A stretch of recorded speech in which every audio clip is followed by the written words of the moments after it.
Hello everyone, this is AlezierChessYT here to help you to realize your potential. Today we're going to be looking at a game that I played the other day against a FIDE master, the Big Phoenix, 2365, and the Smith-Morra Gambit.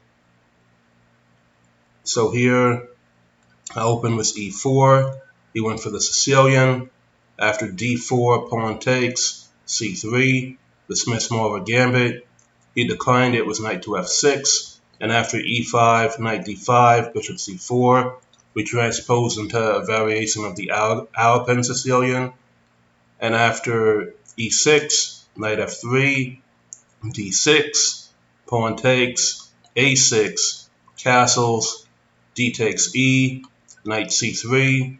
Here, black's best move is to play knight takes knight, followed by pawn to b5, but instead of that, my opponent played pawn to b5 immediately and was lost. And here, I had also intended to sacrifice a pawn because knight takes e5 was the best move, but knight to c3 is a bit tricky. I like sacrificing pawns while the enemy king is still in the center. But after b5, bishop takes knight, pawn takes e5.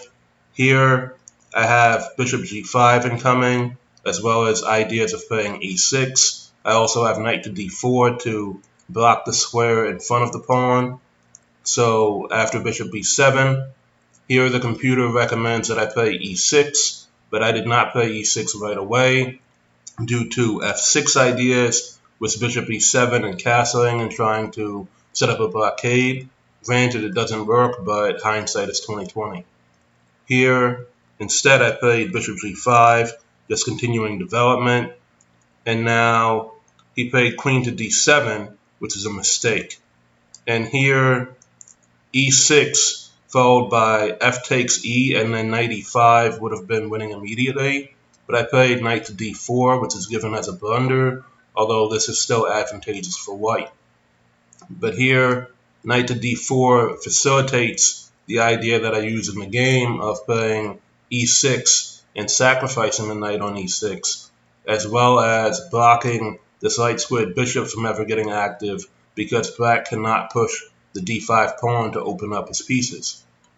So now after knight to c6, I play e6 right away, and after f takes e, we have knight takes e6. And now queen takes looks disastrous due to all of the threats of rook to e1, potential f4 ideas when he blocks with the knight on e5, bishop to f4 ideas, knight takes d5. It's just ugly. So here, my opponent played d4, trying to open up his right squared bishop, also putting an attacker on my knight on c3, but this move loses the game immediately due to rook to e1. Now, if you play pawn takes knight, knight to c5 is a discovered check, and you're going to lose the queen next move in the game because you have to play queen to e7. If you were to, say, block with bishop e7, you just run into queen takes queen check. So here, after rook to e1, my opponent played bishop e7 to close down the e-file, and I played queen to g4. Now, queen to g4 sets up knight takes g7 ideas, and after rook to d8, knight takes g7, king f7, knight to e6, again putting the knight in between the queens so that the attack can continue. Now after bishop takes, instead of a direct recapture, we throw in a check first.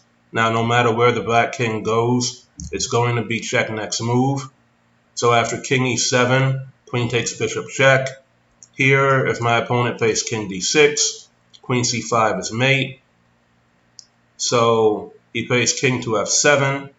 King to e8 would have been better, but king to e8 again runs into knight c5, so that doesn't work either. So after king to f7, we have queen g7, check. And after king e8, I missed a very pretty knight c7 double check in mate, but I took the rook.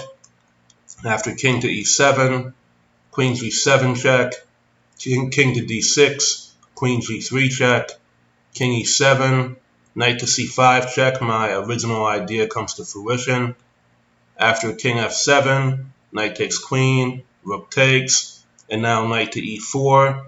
And this knight on move 28 finally moves, even though this knight has been under attack since move 15. So I thought that was kind of cool as well. We have the knight coming into the center, knight b4 going after a fork on c2, knight to d6 check, king f6, queen f4 check, king to g6, and here queen f5 check, king g7, queen takes rook check, and my opponent resigned. See, I was under 30 seconds, so I decided to just take everything instead of looking for mate immediately. Just so this way there's no way that I can lose the game. Like, once he's down his pieces, then I can start pre-moving towards mate. So what did you guys think of the game? Again, 92% accuracy versus 81% accuracy. The Smith-Morra attack again. Big fan of Marc Esserman. Shout outs to him for being the inspiration as to why I play it. Like, have a good day, guys. Get better every day, and peace.